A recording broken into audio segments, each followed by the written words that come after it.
Las desencadenantes de las convulsiones son varias y son importantes hacer conciencia y conocerlas, porque en la medida en que nosotros las controlemos o las evitemos, tendremos un control más adecuado de la epilepsia. Un potente desencadenante es la privación del sueño, el no dormir, tener un horario del sueño establecido con unas horas en concreto. Idealmente todos quisiéramos dormir 8 horas, pero a veces no es posible. Pero que la higiene del sueño sea correcto es fundamental para que esos ciclos del sueño y de la vigilia se den de forma lo más natural posible, y de esta manera evitaremos desencadenar ese umbral que ya tenemos de predisposición a tener una convulsión.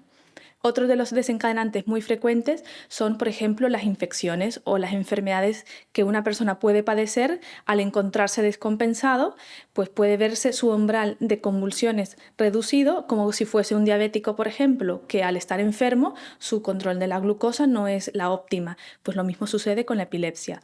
Otra de las etiologías o desencadenantes bastante frecuentes son el consumo de alcohol y de drogas, sobre todo en la población más juvenil, pues porque habitualmente no solo va combinado el consumo del alcohol y de las drogas, sino también la privación del sueño y otros factores que también vamos añadiendo a esa mochila, posibilidades de desencadenar una convulsión.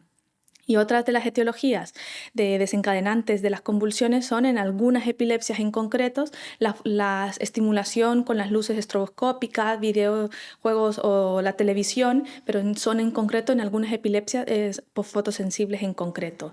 Y por último, por mencionar algunas de las otras desencadenantes, son el ciclo menstrual, sobre todo en la mujer. Hay alguna tendencia en las mujeres, agrupación con la regla o con el ciclo de la ovulación.